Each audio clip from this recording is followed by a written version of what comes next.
نو په دوبۍ کې چې نور هر څه روان دي خو هغې د منځ نه هېڅوک هم نه دي خبر که په واضحه تاسو ته څه ښکاري دغه اسم نه دي دا هسې فضول خبرې دي چې کومې خبرې هلته روانې دي نو زما په دې خبرو باندې سوچ وکئ همدغه فیصلې روانې دي او دغه فیصله روان ده چې عمران خان به څنګه د مخې نه لري د 22 کروڑ عوام د پلسټک د ګوتۍ نه واخله او ورپسې داسې ځئ د غټ څیزه پورې په دې کې چې کوم ټیکس دی ملګرو نو دا څوک ورکوي دا 22 یا 25 کروڑ چې څومره هم عوام دی د پاکستان نو دا خلک ورکوي دا خلک یې ورکوي ملګرو خو په دې باندې بیا مزې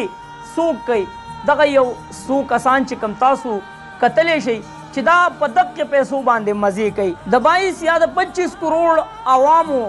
فیصله ملګرو نه په ووټ باندې کیږي نه په سپورټ باندې کیږي ځکه چې سپورټ د چا سره دی تاسو ته پته ده دغه سپورټ به ووټ چاله ورکوي تاسو ته پته ده نه په ووټ باندې دغه فیصله کیږي نه په سپورټ باندې کیږي دغه فیصله ملګرو په لندن او په دوبۍ کې کیږي مونږ به څنګه بې روزګاره کیږو مونږ به څنګه د لوږې نه مرو څنګه به زموږ ماشومان د سکولونو نه پاتې کیږي څنګه به په هوټلو کې نوکریانې کوي څنګه به ملګرو په دې اختر کې ډېر پلاران خپلو بچو ته کوکسترګي کیږي چې هغوی له به پیزار نشي اغوستی جامې به ورله نشي اغوستی څنګه به هغه پلاران دا اختر په سرو سترګو باندې تیروي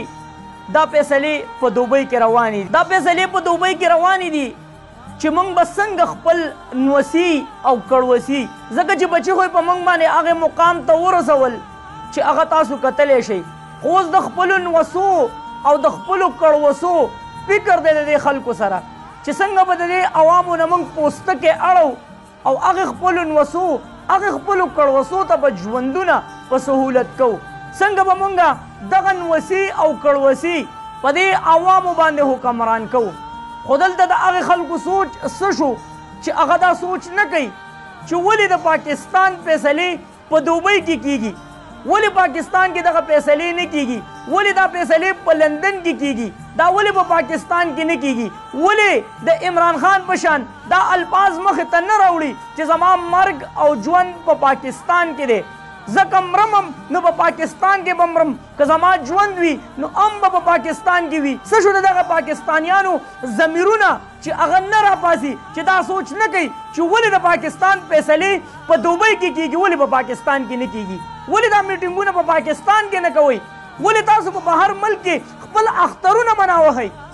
ولې دلته موږ ته ژوند عذاب کړی دی او تاسو هر ټایم ایسي ته پراته یې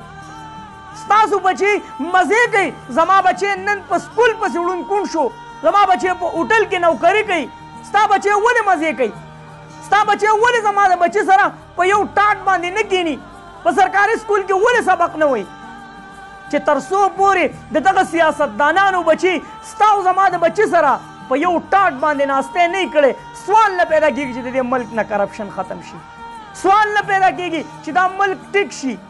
چې تر څو پورې زه چې څنګه په اسپتال کې شرمېږم او کړېږم او په قطارونو کې ولاړ یم چې تر څو پورې دا سیاستدان را سره په قطار کې نه وي ولاړ زما د الله په ذات باندې قسم وي که دا ملک ټیک شي موږ هغه قوم یو ملګرو چې په قوم خو یادېږو 25 کروڑ 22 کروڑ عوام خو یادېږي خو موږ هغه قوم یو چې زموږ دومره حیثیت هم نشته دی چې زما د مستقبل فیصله دی په پاکستان کې وشي نن دغه خلک په دوبۍ کې زما او ستا فیصله کوي چېرته مې الله خاد آباد او خوشحاله ساته اخر کې یو پاکستان زنده باد مسلمان زنده باد تل دې وي آباد دې وي زموږ وطن پاکستان دې وي مسلمان دې وي الله پامان